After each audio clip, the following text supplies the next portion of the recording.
The Zephyrian High Command had been monitoring the human colony on Kepler 442b for 3 standard cycles, and their conclusion remained unchanged. Humans were pathetically weak. Commander Vextar studied the holographic displays aboard his flagship, the Dominator's Edge. The readings showed a modest settlement of barely 50,000 humans scattered across the planet's northern continent. Their technology appeared primitive: basic fusion reactors, simple atmospheric processors, and what looked like agricultural equipment. No orbital defenses, no military installations, no fleet.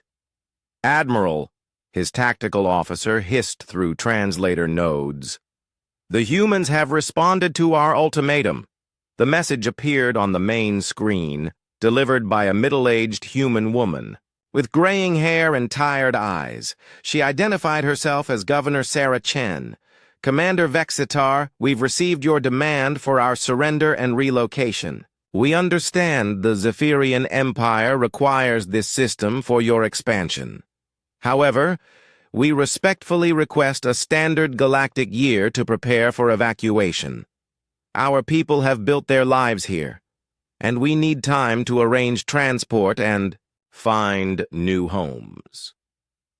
Vextar's 4 eyes blinked in sequence, a sign of amusement among his species. 1 year? These soft mammals think they can negotiate with the Empire? His science officer, a younger Zephyrian with ambitious gleams in his primary eyes, spoke up. "Sir, our analysis confirms they pose no threat. Their population is small, their technology is outdated, and they show no signs of advanced weaponry. We could take the planet in a day." "Perhaps," Vextar mused, his serpentine tail coiling thoughtfully.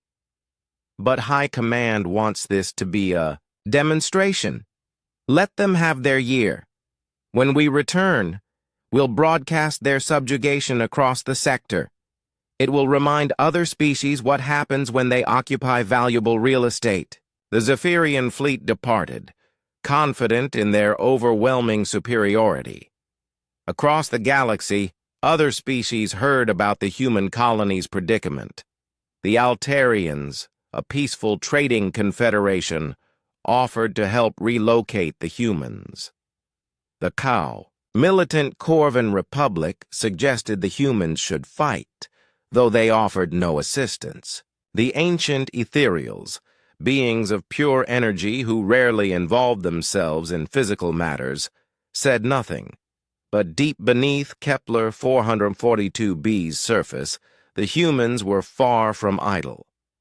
Dr. Marcus Webb wiped sweat from his forehead as he monitored the massive excavation project. The underground facility stretched for kilometers in every direction, carved from solid rock by fusion cutters and mining drones working around the clock. "How are we progressing on the core installation, Governor?" Chen asked, her voice echoing in the vast chamber. "Ahead of schedule," Webb replied, gesturing toward the center of the cavern where teams of engineers worked around a structure the size of a city block. "The gravitic manipulator is nearly complete. The biggest challenge was sourcing enough rare earth elements, but the asteroid mining operation provided everything we needed." Chen nodded grimly. "And the surface preparations?" "Also proceeding as planned. We've established the sensor network and positioned the resonance amplifiers at the calculated points. From orbit, they'll look like geological survey equipment. The truth was far more complex. The humans had spent generations studying the galaxy's various species, learning from both their victories and defeats. They had observed how the Zephyrians conquered worlds, always with overwhelming force, always confident in their technological superiority, and always underestimating their opponents. But humans had learned something that other species hadn't. Sometimes the greatest strength was to be underestimated. As the months passed, Zephyrian scouts periodically checked on the colony. They saw exactly what they expected. Humans going about their daily lives, slowly packing their belongings, building evacuation shelters. The scouts' reports consistently described a beaten people preparing for inevitable displacement. They never detected the massive construction project occurring 3 kilometers below the surface. When the year was nearly complete, Governor Chen sent another message to the Zephyrian fleet. Commander Vextar, we're grateful for the time you've given us. However, I must inform you that we've decided not to leave. The transmission continued as Vextar's bridge crew exchanged bewildered glances. You see, Commander, we've spent this year learning about your species. We know you value strength and despise weakness. We know you'll want to make an example of us. So we'd like to invite your entire fleet to our planet for what you would call a demonstration of power. Vextar's laugh was a harsh, rattling sound. The mammals have lost their minds. Tactical, prepare for planetary bombardment the moment we arrive. 3 days later, the Zephyrian fleet dropped out of hyperspace in perfect formation. 200 warships arranged in a massive sphere around Kepler 442b. It was the largest military force the Empire had assembled in decades, designed to ensure that every species in the sector would witness humanity's complete annihilation. Governor Chen, Vexatar broadcast to the planet, "You have made a grave error. Surrender now, and your deaths will be swift." Chen's response came immediately. "Thank you for bringing your entire fleet, Commander, exactly as we hoped." Below the planet's surface, Dr. Webb's hand hovered over the activation control. "All stations report ready, Governor." "Do it," Chen said quietly. The gravitic manipulator, a device reverse-engineered from technology humanity had secretly acquired, over decades of careful diplomacy and espionage, engaged with a deep thrumming that resonated through the planet's core.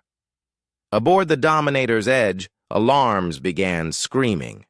"Sir!" the tactical officer shouted. "Massive gravitational anomaly detected. The planet's gravitational field it's increasing exponentially."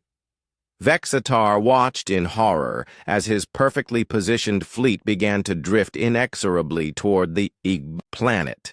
Ships fired their engines at maximum power, but the artificial gravity well was too strong.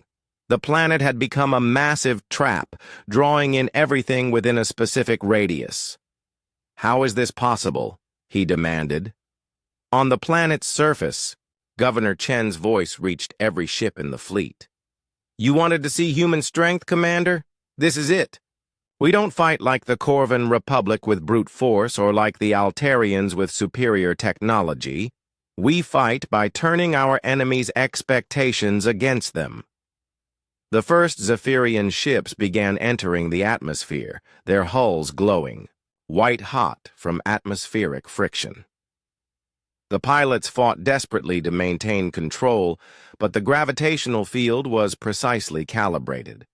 Large enough to trap the fleet, controlled enough to ensure the ships would crash rather than being torn apart. "This is impossible," Vexatar snarled. "No species has technology this advanced." "You're right," Chen replied calmly. "No single species does. But humans have something you've never learned to value. We make allies. The ethereals taught us gravitational theory. The Altarians provided rare materials. Even some reformed Corvan engineers helped with the power systems. We've spent 50 years preparing for bullies exactly like you. As the Dominator's edge plummeted toward the surface, its engines screaming futilely against the artificial gravity. Well, Vextar realized the truth that would reshape the galaxy's understanding of humanity. They had never been weak. They had simply been waiting.